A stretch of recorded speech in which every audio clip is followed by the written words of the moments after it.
오늘 날씨도 굿은데 이렇게 찾아오셔서 너무 감사드립니다.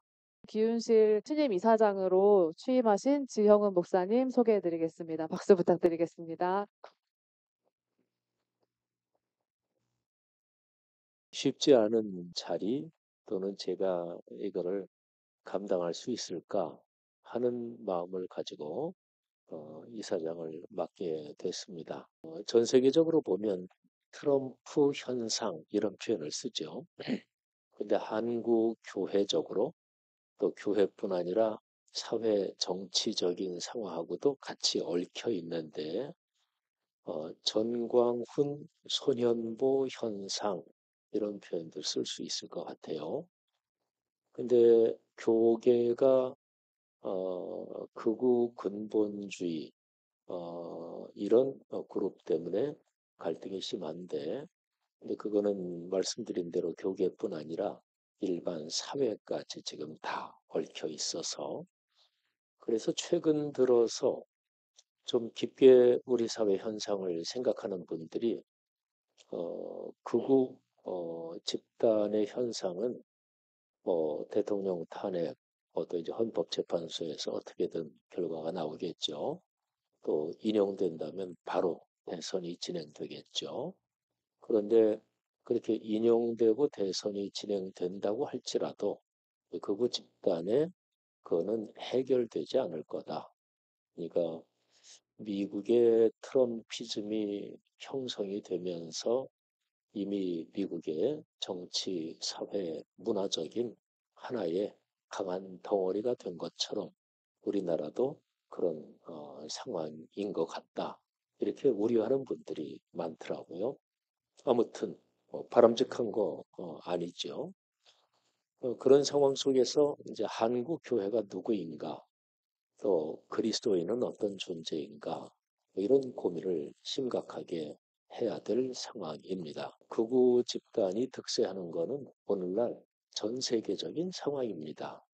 그러니까 현대 사회, 오늘날의 21세기의 이 전반적인 인류 사회의 흐름을 정확하게 읽어내고 짚어내는 그런 작업이 필요하리라고 보고요.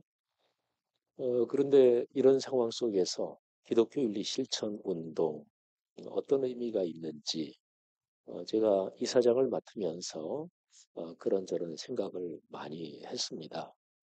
이 기은실은 무엇보다도 기독교 운동입니다. 그거는 뭐 이름에서 아주 명확하게 이미 규정이 되어 있죠.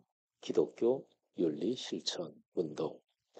우리 기은실의 정관을 보면 기독교 운동에서 평신도 운동이다. 이렇게 아예 명확하게 규정이 되어 있습니다.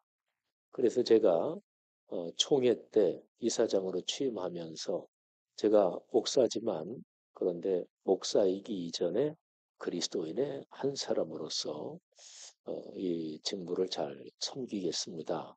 그렇게 인사 말씀드린 이유도 우리 기원실이 평신도 운동이다. 이런 규정 때문에 그걸 생각하면서 그런 인사를 한 것입니다. 그런데 저는 가만히 생각하고 기도하다가 평신도 운동, 우리가 통상적으로 이렇게 얘기하는 그거를 한 단계 좀 더 깊이 이해해야 되겠다. 이런 생각을 했습니다. 단어를 평신도로 번역을 했는데 참 마땅한 단어가 없어요. 그러니까 목회자는 우리 프로테스탄트 신학으로는 신분이 아닙니다. 이거는 기능이죠. 그러니까 모든 그리스도인이 하나님의 백성인데 거기에서 하나님께서 어떤 사람은 목회자의 기능, 그 사명을 맡기셨고 어떤 사람에게는 장로의 기능, 그 직무를 맡기셨고 또 권사도 있고 또 교회학교 교사도 있고 모든 그리스도인이 하나님의 백성이다. 사실은 그 평신도라는 말의 본질적인 뜻은 그것입니다. 그러면 그런 의미에서의 평신도 운동 이렇게 생각하면 기독교 윤리 실천 운동에 하는 사역은 사실은 기독교 사역에서 아주 본질적인 그런 것이지요. 물론 현실적으로는 교계의 기독교의 목회적인 영역이 있고 그 다음에 여러 가지 NGO 활동을 포함한 그런 영역이 있는 거죠. 이거를 커다랗게 둘로 나누면 하나는 하나님의 계시에서 특별 계시에 좀 더 집중적으로 연관되는 영역. 특별 계시는 예수 그리스도의 십자가 사건에서 드러난 그 하나님의 뜻이죠.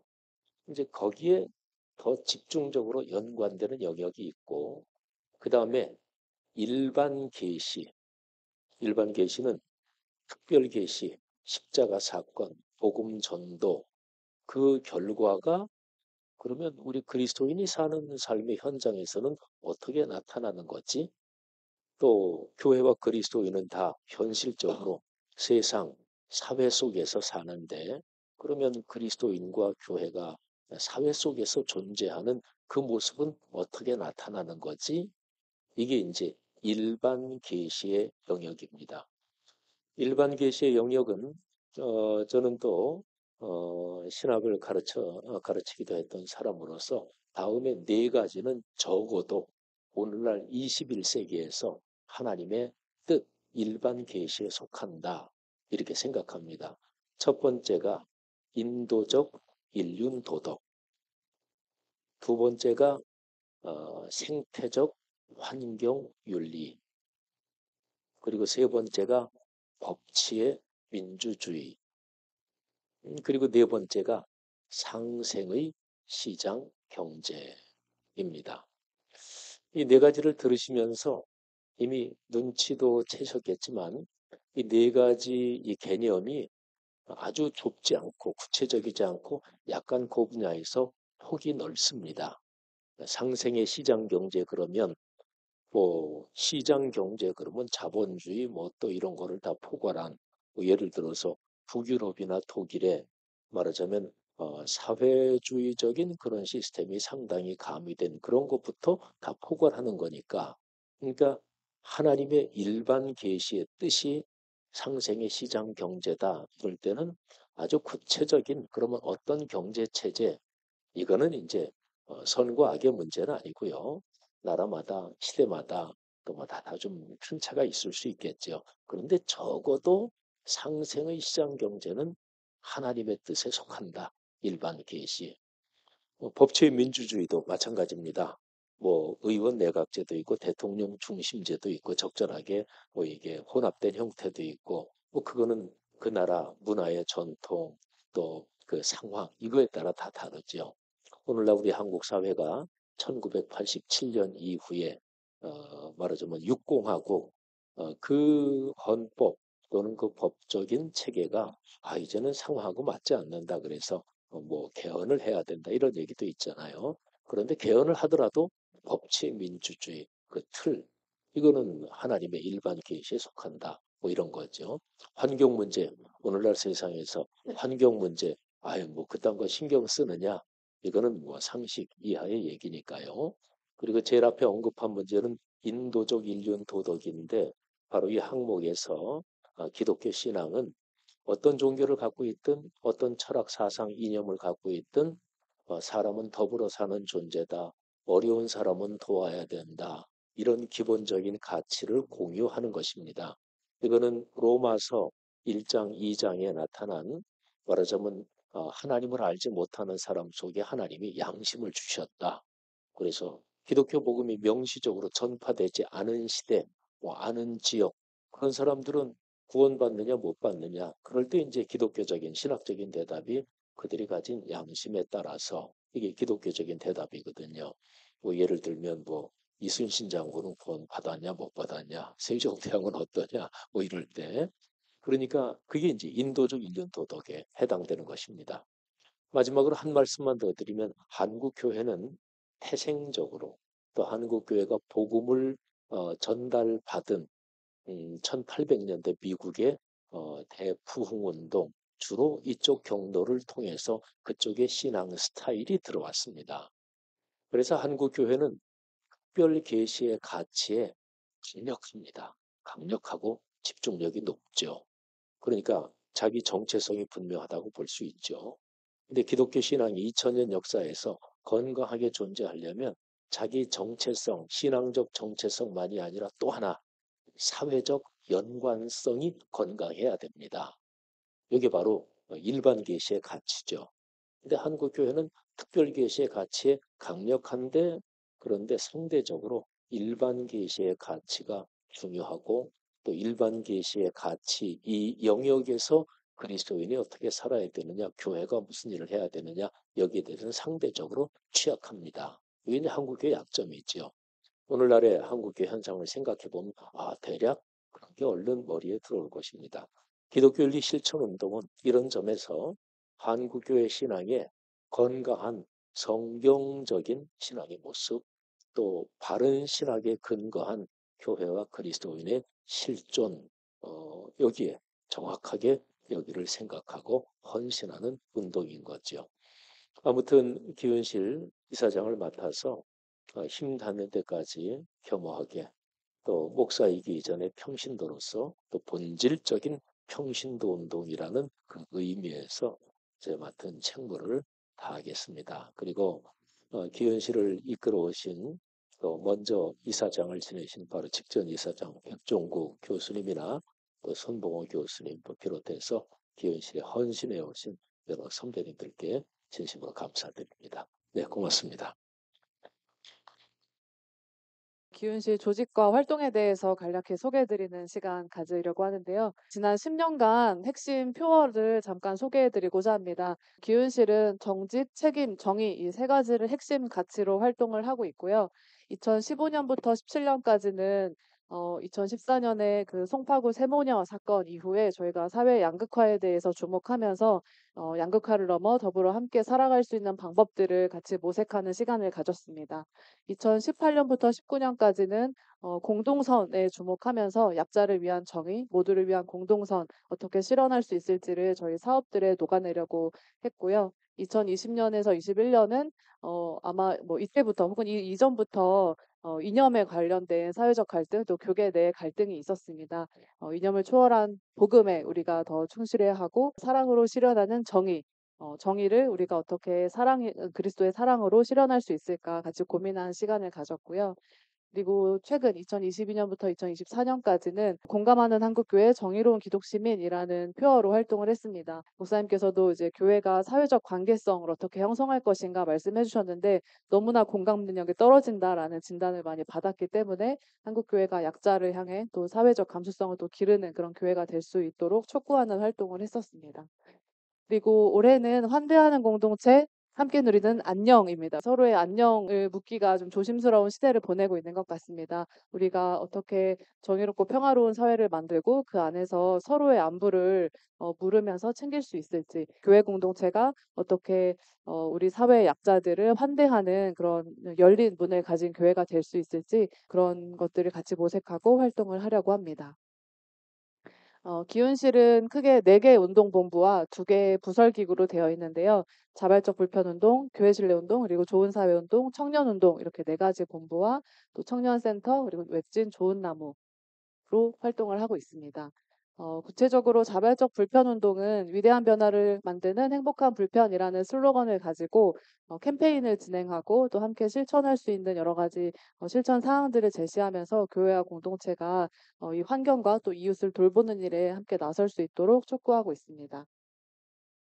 교회신뢰운동본부에서는 건강한 공동체를 세우고 신뢰받는 교회가 될 수 있도록 여러 가지 포럼과 또 공청회, 집담회들을 진행하기도 하고 특별히 작년에는 저희 기훈실이 그동안 해왔던 사업들을 엮어서 6대 의제로 만들었습니다.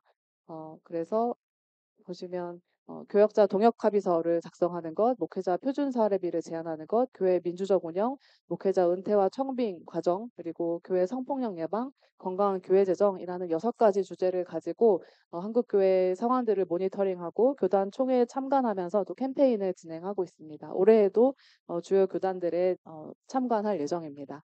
그리고 이 사안들 중에서 올해에는 목회자 표준 사례비를 제시하는 일을 좀 구체적으로 집중적으로 진행하려고 하고 있고요. 또 새롭게 시작하는 것으로 교회와 여성 운동이 있습니다. 교계 내에 있는 여러 가지 여성 담론에 대해서 또 기훈실이 할 수 있는 역할들이 있지 않을까 싶어서 여러 가지 의제들을 발굴하고 스터디하고 대화 모임을 진행하려고 하고요.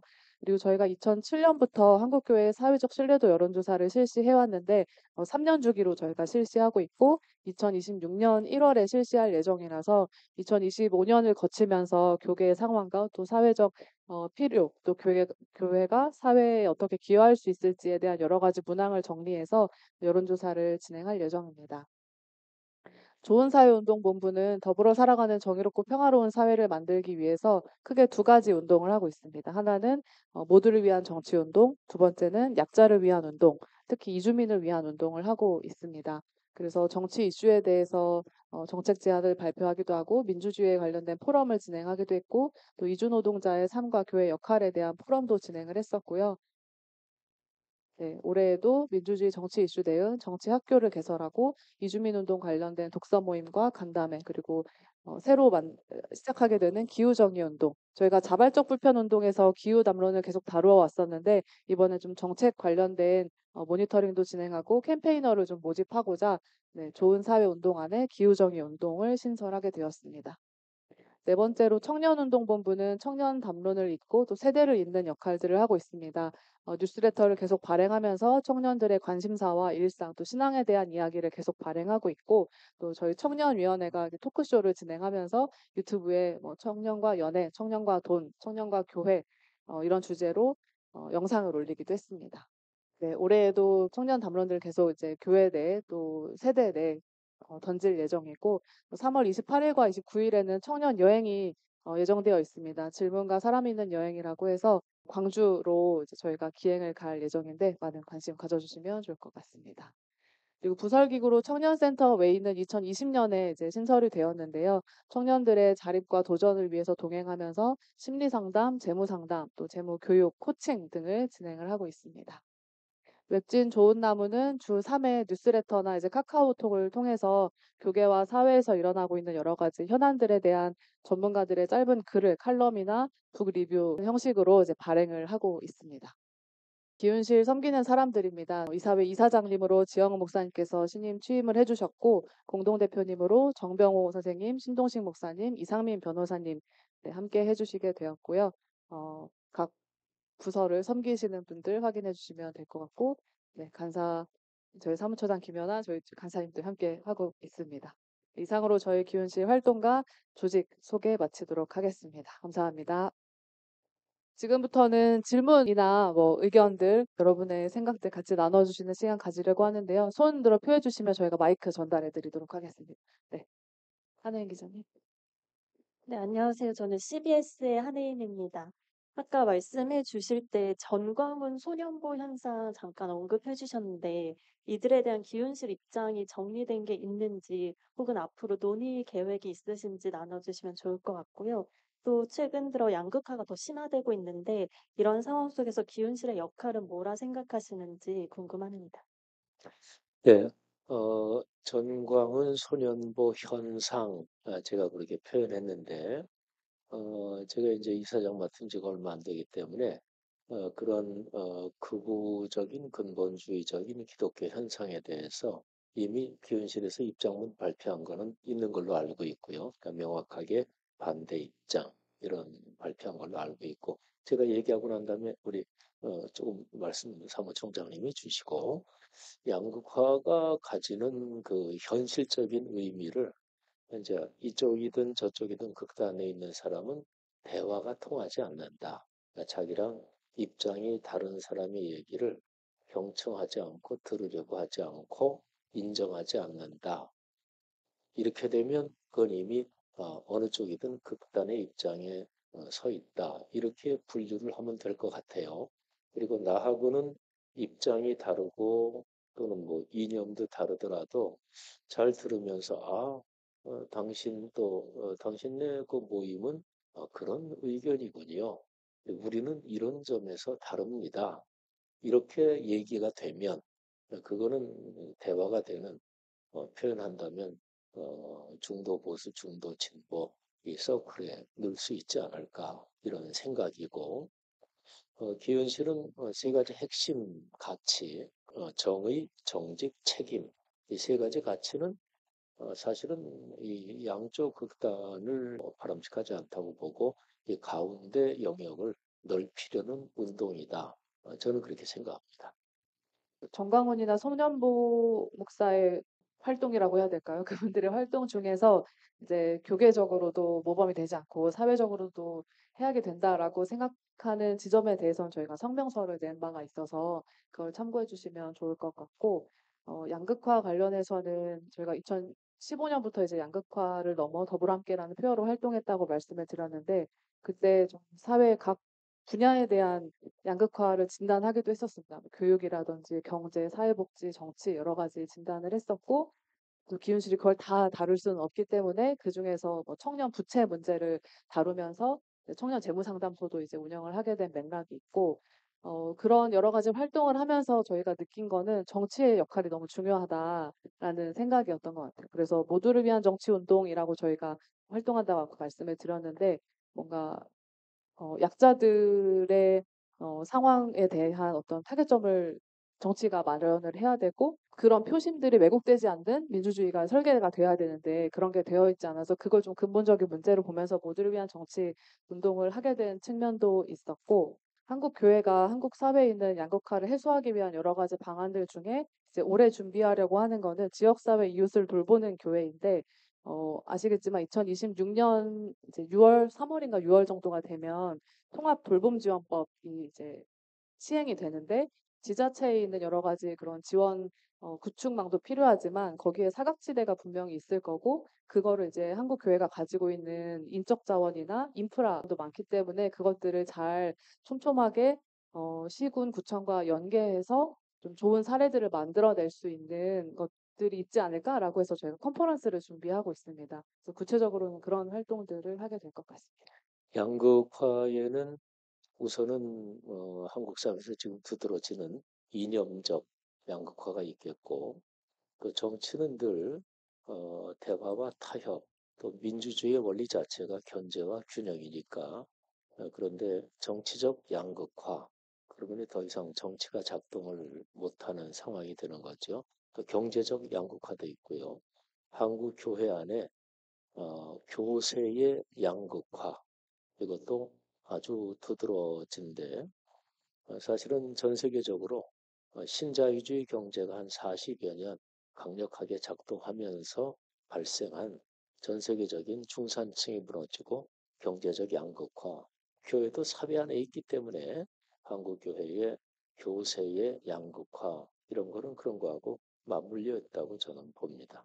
국민일보 박윤서입니다. 그 기윤실이 탄핵 정국에 들어서면서 말씀해주신 내용에서 이제 생각이 났는데요. 그 일부 좀 교인들, 그러니까 극우 교인들에게 좀 지적을 받고 있는 상황들이 있었는데요. 어떤 좀 아젠다를 가지고서 기윤실의 영향력을 좀 회복하실 수 있을지 고민 중이신 부분이 있으시다면 말씀 부탁드립니다. 기독교적인 전도를 비롯해서 모든 사역의 방식은 상대방을 존중하고 있는 그대로 존중하고요.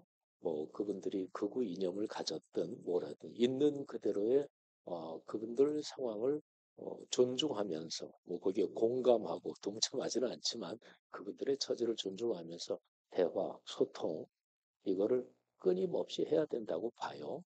그런데 거기에 꼭 예수 그리스도의 십자가의 사랑 이 마음을 가지고 바로 소통해야 된다고 봅니다.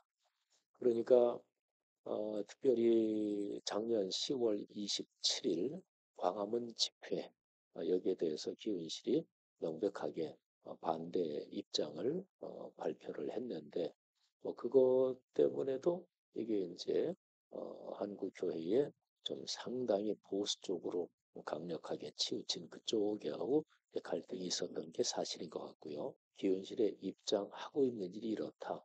기은실의 가치는 이렇다. 그거를 기회가 되는 대로 끊임없이 소통을 하고 말씀드린 대로 그리스도의 사랑 이거를 가지고 소통을 하는 게 꼭 필요하겠죠. 한국 사회가 갈등에서 벗어나 이제 건강한 민주주의 또는 교회 공동체가 그런 방향으로 가는데 도움이 될 게 있다면 바로 끊임없는 소통이라고 생각합니다. 구티비 데일리그 뉴스 이재은 기자입니다. 저는 활동 관련해서 질문 하나 드리고 싶은데 이제 아까 이제 사무국장님께서 올해 목회자 표준 사례비 제시하는 일을 이제 구체적으로 할 예정이다 하셨는데 너무 필요한 부분이라 생각하고 공감하고 응원하는 부분이고요.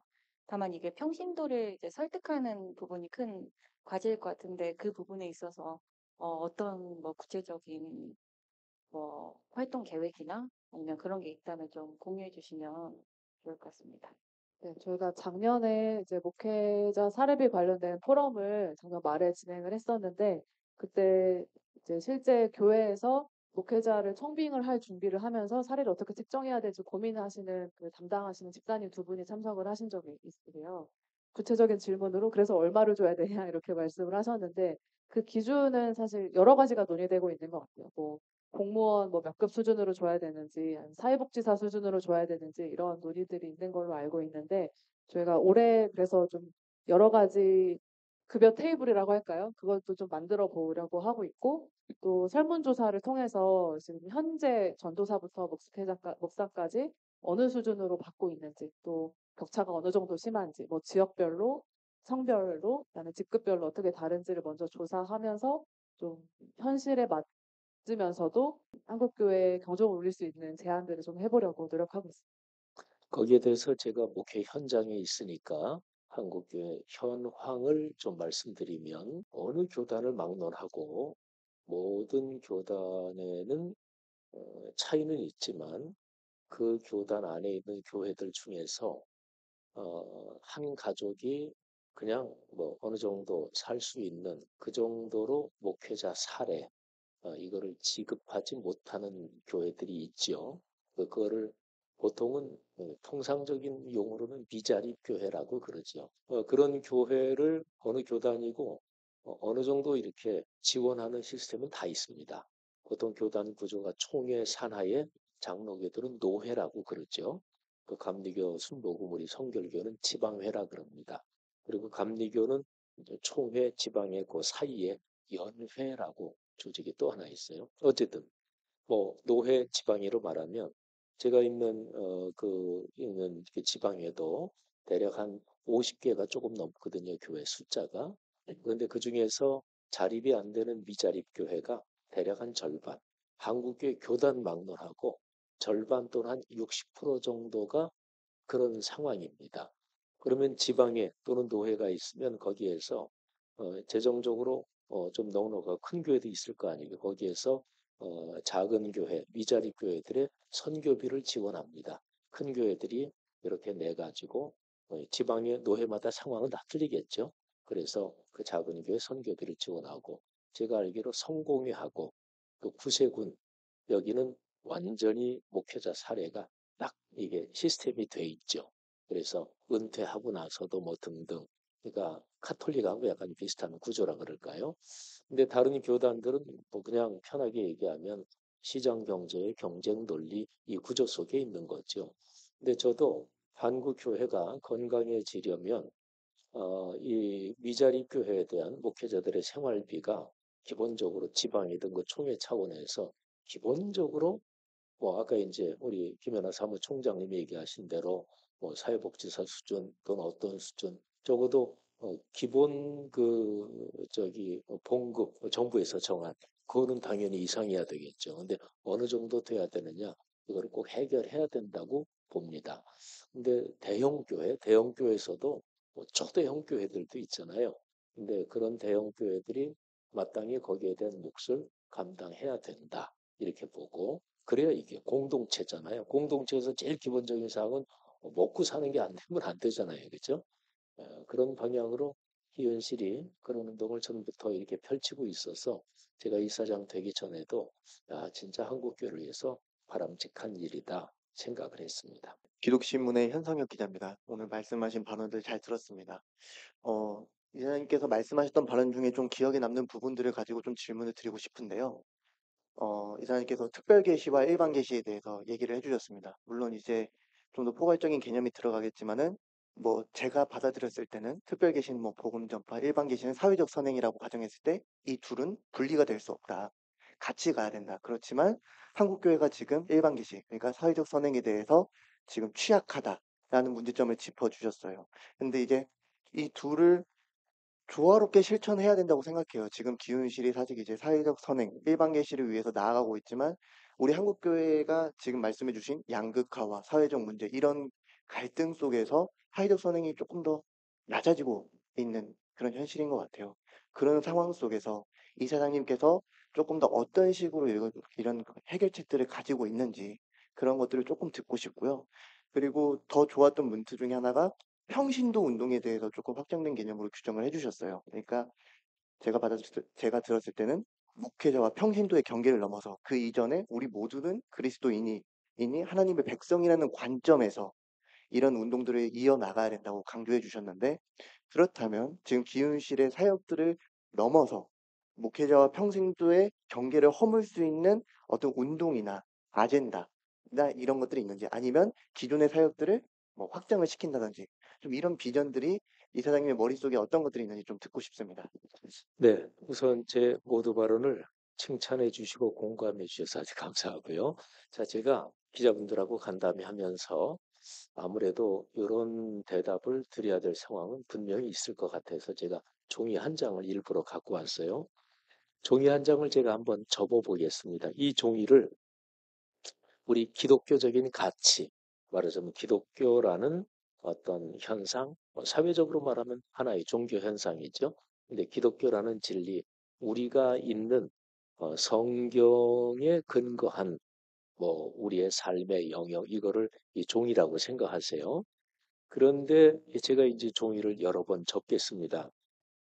기독교적인 삶의 영역이 현재는 세로로 제가 이미 접었어요. 근데 속에서 이게 지금 좁아져 있다고 저는 생각을 합니다. 제가 서너 번을 접었고 한 번을 접었는데 이 종이가 이 정도라서 더 이상 좀 힘들고 아무리 얇은 종이는 더 많이 접었겠지요. 그러니까 현재 우리 사회에서 뭐 이제 뭐 좌우 보수 진보 이런 거 있다면 우리 기독교인, 그리스도인과 교회가 지금 서 있는 땅이 이렇게 좁아진 거예요.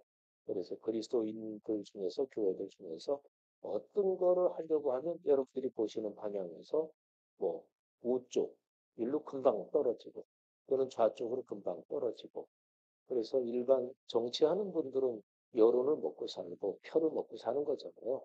그분들이 여론을 뭐 하여튼 강력한 어떤 방법을 통해서든지 자기를 지지하게 하고 그거는 정치인으로서 절대로 악한 게 아니고 당연한 거죠.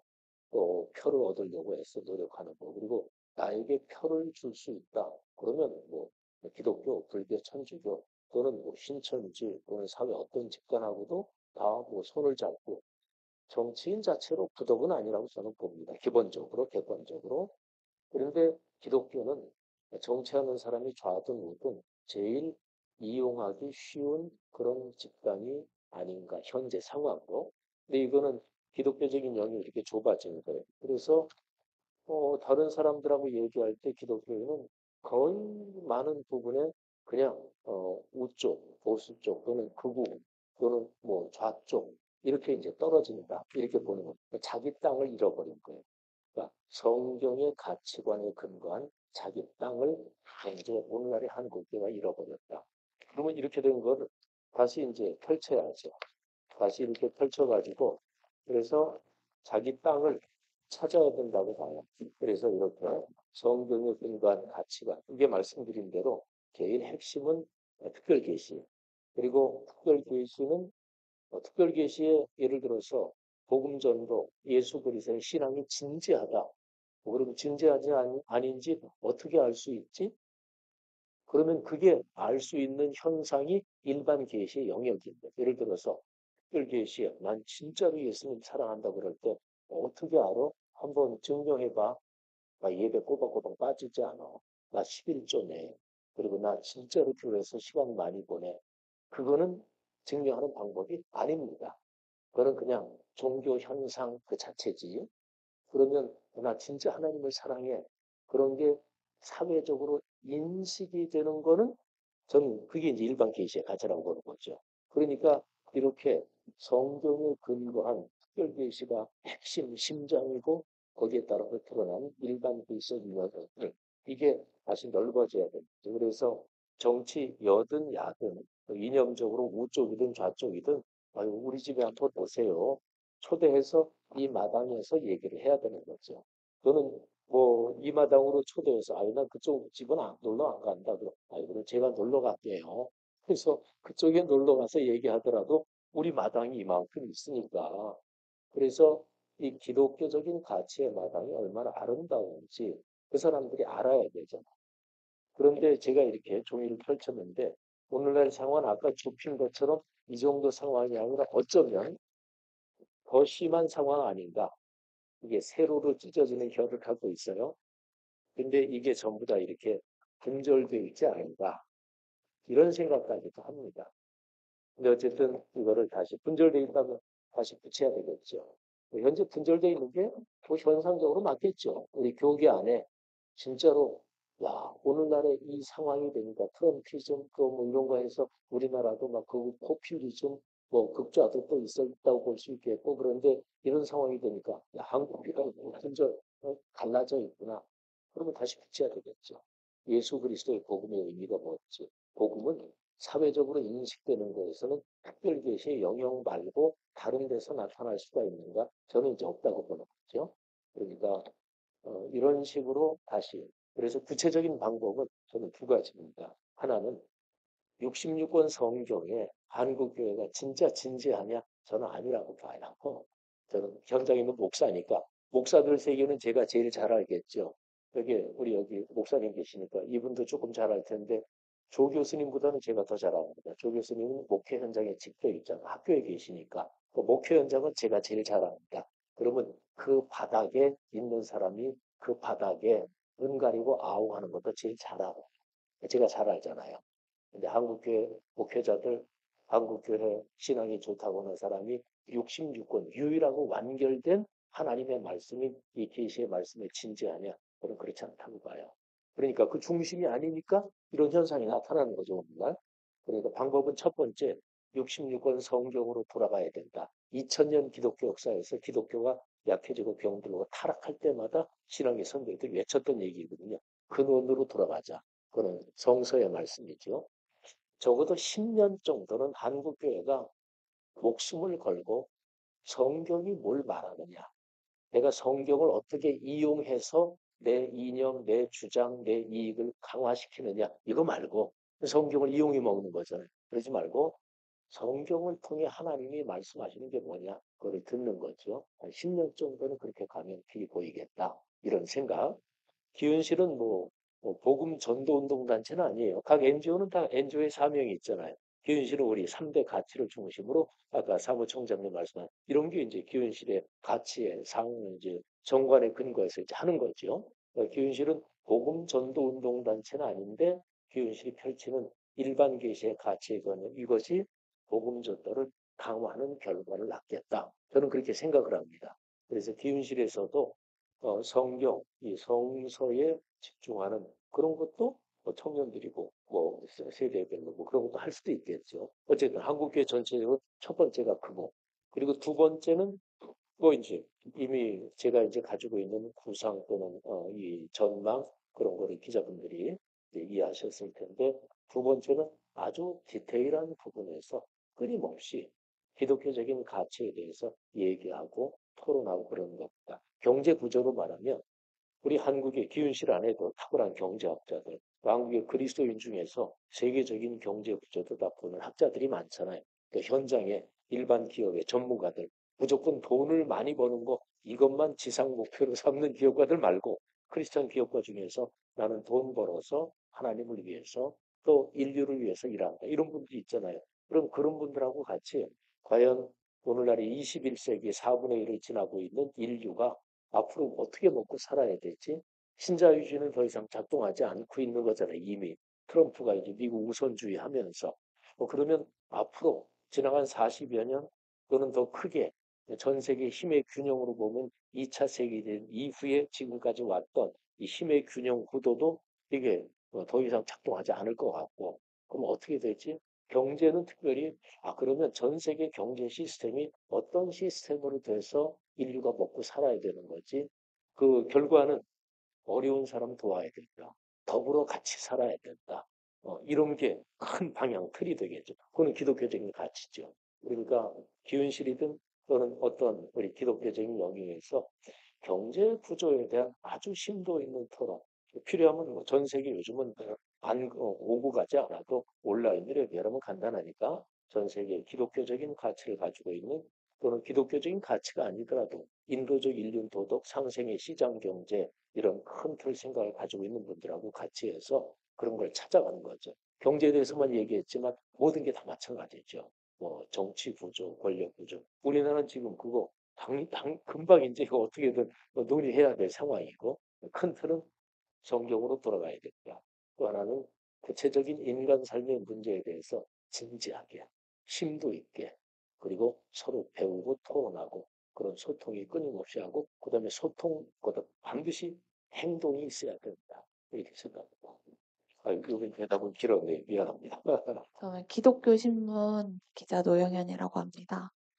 저는 교회와 여성 운동에 대해서 말씀하셨는데, 이제 이미 각 교단이나 이런 데에서 여교역자회나 여성교회 이런 식으로 그런 여성들을 위한 모임이 있고, 그리고 뭐 여성 목사 안수나 할당제나 뭐 이런 제도나 문제점을 가지고 이미 제기된 것들이 많이 있는 걸로 알고 있는데, 이제 그것 외에 또 다른 구체적으로 이런 방안들을 생각하신 게 있는지나, 아니면 그런 것들이 가 이미 됐는데 실천이 안 되고 있는 것들이 있는데, 그것에 대해서 조금 더 이제 구체적으로 해결해 나가고자 하는 방안이 있으신지 궁금합니다.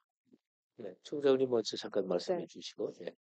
저희가 교회와 여성운동을 시작하는 것은 기훈실이 그동안 교계에 있는 성폭력 문제라든지 이런 문제들은 이제 이슈별로 다루어 왔었는데 기훈실에서부터 좀 더 여성주의적인 관점이 좀 필요하지 않을까라는 생각도 들었고 또 기훈실은 초급화 단체다 보니까 이제 교단이 다양한 분들이 모여 있어서 이제 여성 한수 관련해서도 입장이 다 다르셔서 기훈실의 입장이 뭐다라고 낸 적은 없어요.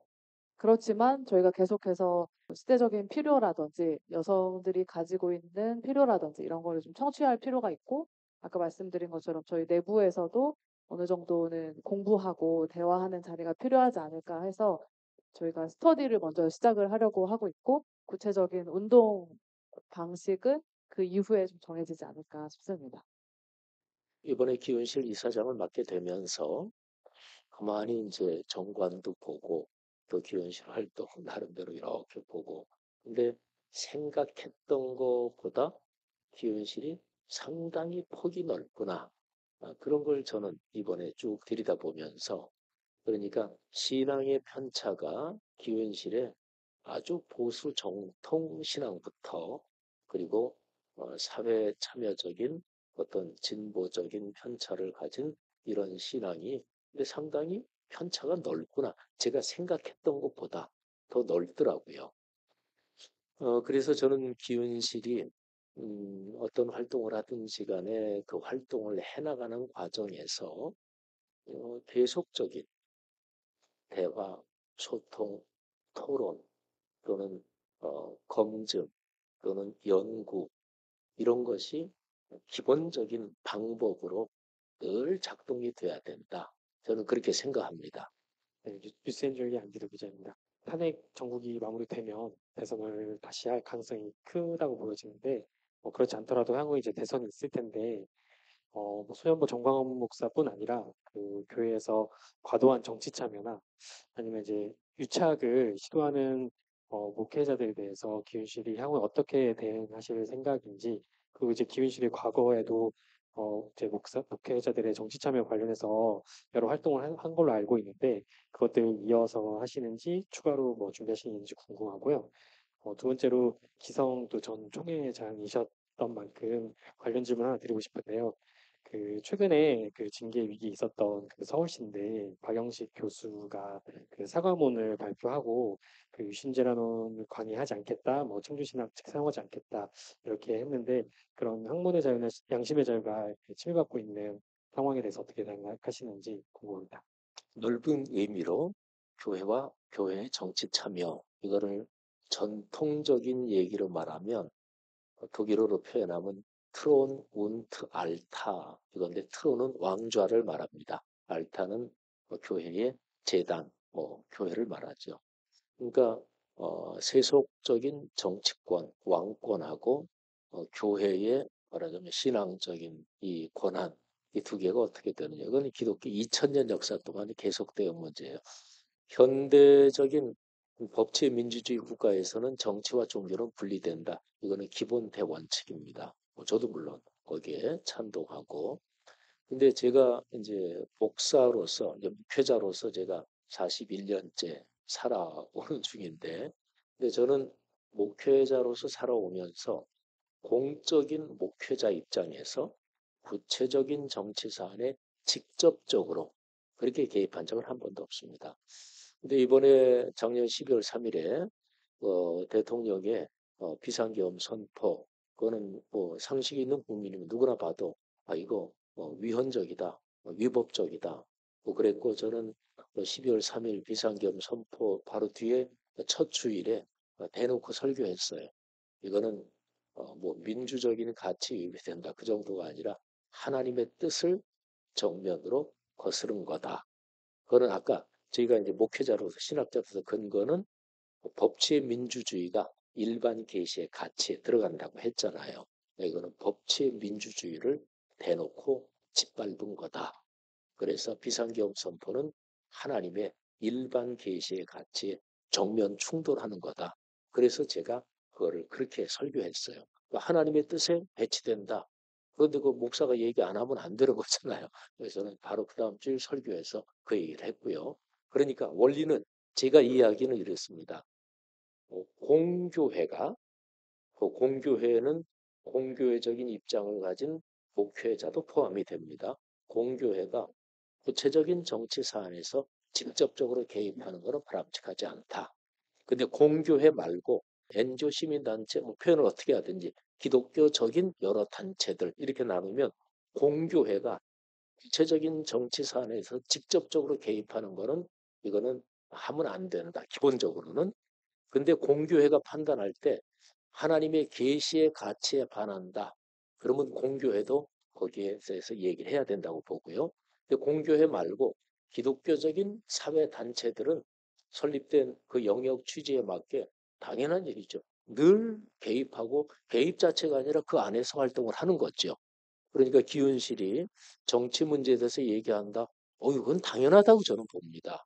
또 다른 단체들도 마찬가지고 예수님이 요한복음 17장에서 제자들을 위해서 마지막 기도를 하면서 그리스도인, 교회의 존재를 이렇게 규정하셨어요. 너희는 세상 한가운데 있다. 내 세상에 속하지 않았다. 그러니까 가치적으로 그리스도인과 교회는 하나님의 거룩한 말씀에 소속돼 있는 그런데 현 주소는 세상이죠.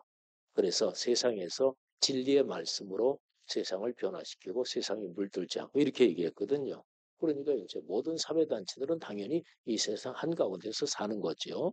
그런데 이런 걸 언급하죠. 총선 대선이 있을 때 우리 교회 안에서 여야라고 그래서 총선 대선 상황에서 우리 교인끼리 교회에서 언성 높이고 싸우면 그건 창피한 줄 아세요. 그 기독교적인 가치는 여야의 가치를 넘어서 있는 거잖아요.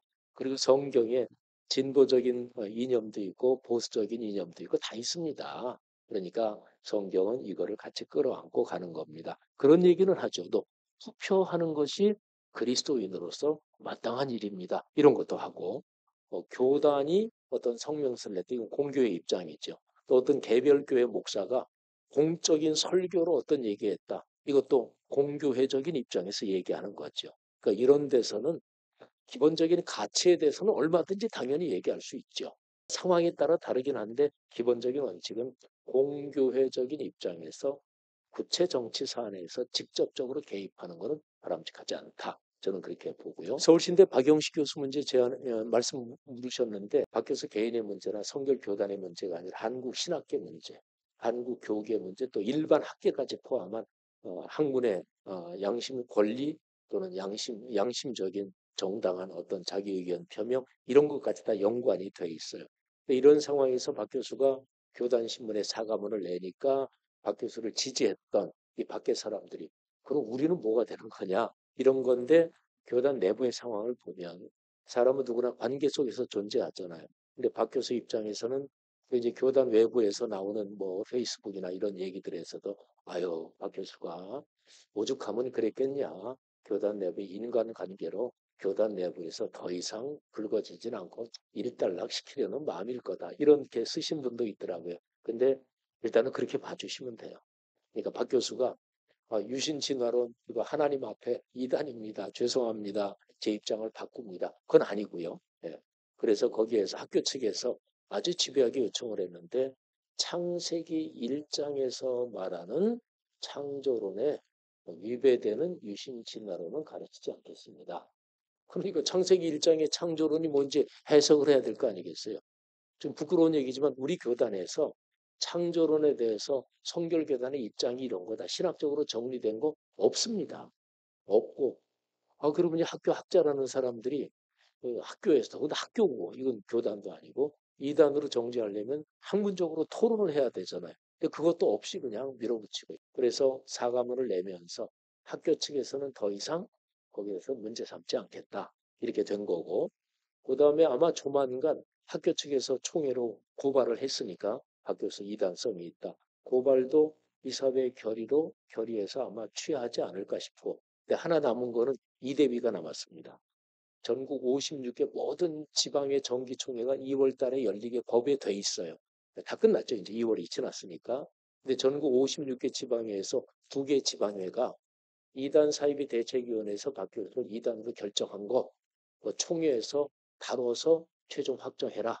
이단 판정은 위원회에서 최종 결정하는 게 아닙니다. 그 사안 때문에 총회에서 최종 결정하는 거예요. 근데 두 지방회가 그런 결의안을 해서 총회에 올렸어요. 이제 5월에 총회거든요. 우리는 보통 한국 9월에 총회잖아요. 근데 어떻게 해야 될지 모르겠지만 이 사람들이 하는 게 절차적으로 또 과정으로 너무나 무리한 게 많으니까 이거는 객관적으로 말하면 교육부에서 징계 해임 징계 결정이 부당하다. 이렇게 했고 일반 사법에서도 그걸 인정한 거니까 박 교수는 최대 한도로 사법적인 그 해결 방안을 자제하고 있습니다. 일단 상황은 여기까지고요. 그래서 이대비 관련 건 두 지방회가 총회 이대위에서 결정하고 총회에서 확정해달라 이렇게 냈는데 5월 총회 어떻게 될지 모르겠는데 그쪽 방향으로 되겠어요. 그러면 교단 창피한 일이죠 세상에. 예. 새롭게 이사장님 모시고 한인교회가 많은 고민을 했었는데 그래서 우리 지영훈 목사님께서 아마 우리나라 대형교회 목사님들 중에 가장 선명하게 이게 입장 발표도 해주시고 주저함 없이 정말 길을 보여주신 목사님이신데 저희랑 또 같이 하게 돼서 기윤실에 큰 힘이 되지 않을까 그런 생각이 들고 저희도 잘 보필해서 기윤실이 좀 더 확연한 모습을 보였으면 좋겠고 저희들이 실은 뭐 기윤실 아시다시피 아까 말씀해 주신 대로 다양한 입장들이 다 모여 있습니다. 스펙트럼이 넓은데 좀 더 선명하게 길을 갈 수 있지 않을까 싶어서 많은 기대를 가지고 있습니다. 예, 감사합니다. 네, 그럼 이것으로 지영 이사장님 취임 기념 언론 간담회 마치도록 하겠습니다. 긴 시간 감사합니다. 네, 감사합니다. 네.